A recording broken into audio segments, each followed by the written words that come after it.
Welcome to the Brother Henry and You Show. I am your host, Henry Harris.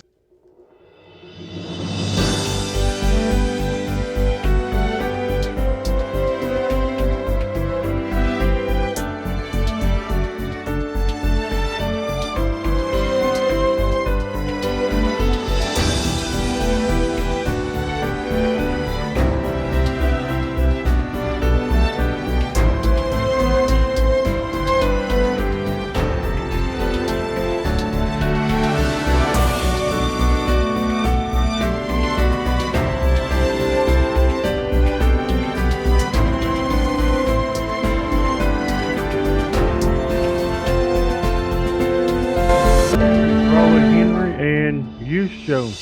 I am your host, Henry Harris. Today we have our special guest with us today. Her name is Paula K Parker. And Paula K Parker is an international recognized playwright, author, and freelance writer. Since 1995, Paula has been a full-time freelance writer with more than 1,000 articles, sketches, and plays, strips, nonfiction books, and novels to her credit. She has written for such national publications as Christian Single, Christian Health, Citizens, Focus on the Family, Family Fun, Disney, Living with Teenagers, the National Drama Service, Parent Life, Clarity, Release Inc., PB and J Profile, Bible Express, and Home Life magazines. Wow, you've done a lot. Well, Online, she has written for crosswalk.com and was a contributing writer for the entertainment page at lifeway.com for over 12 years. She is the senior editor for the online entertainment magazines, buddyhollywood.com, and so much more. Today, we're here to interview her about her book called Sisters of Lazarus Beauty Unveiled. And Paula, thank you for taking this time to be on the show today. well, Brother Henry, thank you so much for inviting me. I was very honored to receive the invitation. My pleasure. My first question I would like to ask you, what inspired you to write this book? Well, the story of Mary, Martha, and Lazarus is probably one of my favorite stories from the Bible. In the New Testament, other than the disciples and Jesus, there is no one who has more time in the story, in the Gospels, and in the book of Acts than Mary, Martha, and Lazarus. And I loved the story of the siblings. If you look at it, they seem to have ordinary sisters, sibling rivalry. I can just imagine Lazarus rolling his eyes at the girls just, being girls. Hmm. But beyond all that, back in 1982, the contemporary Christian music group Harvest released a song called Because I Am, which was about the story of Mary and Jesus at the tomb of Lazarus. And Mary was heartbroken, obviously heartbroken at the loss of her beloved brother and the disappointment that she felt that Jesus had not come. And Jesus telling her, remember everything that I've taught you. And every time I listened to that song, it was just epic. So when I got the book contract, I dug out my album. Yes, I have it on vinyl. And I Hmm. played it. And it was 30-year-old vinyl, so there were scratches and jumps, but it was still so inspiring. And every day before I would begin writing that day's portion of the book, I would listen to that album. Oh, that's awesome. Uh, what does your book is called Sisters of Lazarus Beauty Unveiled? What does that actually mean? Well, the beauty unveiled. Let me just hang on a minute. I'm going to get a drink. You're good. Beauty unveiled for me has many messages. Hmm. The main story, as I have said, is about Mary and Martha. But Hmm. when I created their characters, I wanted them to feel like somebody that ordinary, everyday people could associate with. So I gave them different characteristics. I Hmm. portrayed Mary as very beautiful, but She had no housekeeping skills and she was a terrible cook. And for that day and time, that was not a good thing to not be skilled in. Housekeeping skills were important. Martha, on the other hand, I portrayed her as a skilled cook and housekeeper, and her appearance was average. And both sisters struggled with what they believed were their deficiencies. So once they met Jesus and they began listening to him, what they learned and what he taught, what I had Jesus teach them, was that their value was not found in appearance or in accomplishments, but their value was found, their beauty was found in the fact that they were created and loved by God. That's wonderful.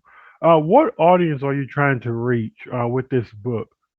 Um, just in a nutshell, I would say anyone who loves biblical fiction. I mean, Hmm. if you were to look on Amazon or any of the other online sites, it's listed under biblical fiction, ancient historical fiction. But basically, if you like biblical novels, you are my audience. Okay. So, what is your favorite chapter, and why is that your favorite chapter in this book here? You know, that's like saying which of your five children are your favorite.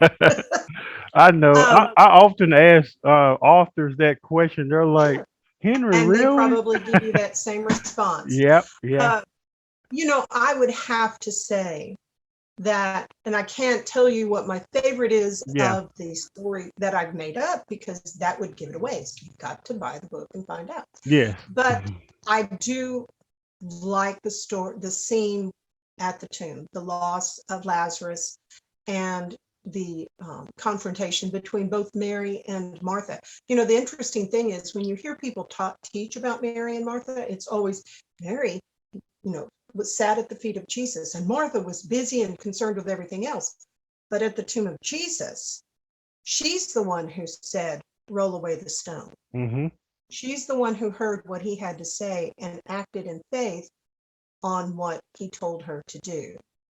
Um, and an interesting thing that I found out in my research, because I did a lot of research, is that the 4 days they believed in that time period that by the fourth that your spirit hovered around the tomb and around your body for 3 days, and on the fourth day it left the body and it went to be in the bosom of Abraham. And Hmm. so for Jesus to wait until the fourth day was really testing what we would say, well, that's just superstitious and that's silly, but that's what they believe.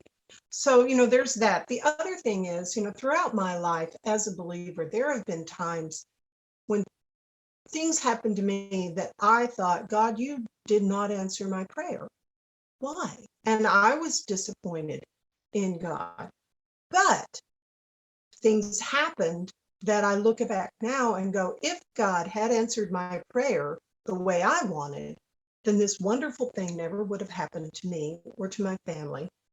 And, and the true thing that's true for Mary and Martha. But if Jesus had come to get their greatest miracle, they had to go through their greatest grief. Hmm. And for Lazarus to get his greatest miracle, he had to die. Hmm. What's your overall theme? That's my last question. What is your overall theme or message that you're trying to convey in this book? And I guess what would you? I guess I'm trying to say, what would you like people to take away from reading this book? Well, without wanting to be redundant, and I'm afraid I will be, it comes back to there are two messages. I want people to realize that their value is, especially in this day and age, when we look at this person and we say, oh, they're so beautiful, they're so talented, they have so much money, so much power. That means nothing in Hmm. the eyes of God. I want people to realize that their value is based upon the fact that they are created and loved by God. And that's it. And the second thing is that when we go through hard times, and everybody is going through, good night, the last 2 years, we've all been through some really hard Hmm. times. Uh, to remember that God can take the worst situation and turn it around for something amazing and beautiful and for his glory. That's amazing. And Paula, thank you so much for taking this opportunity to be on the show today. We would Thank like you so to much for inviting me. encourage everyone that's watching to order a copy of Paula K Parker's book, Sisters of Lazarus. We'll put it on the stream. Sisters of Lazarus, Beardy Unveiled. You can go to Amazon.com. I believe you can also visit PaulaKParker.com for those resources. Um,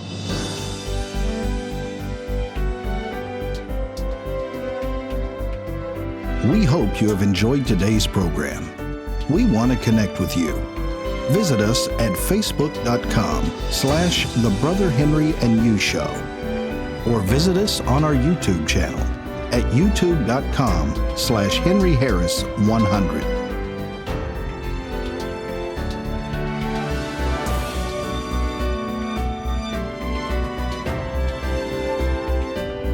We're so grateful you tuned in today and hope you have a fantastic day.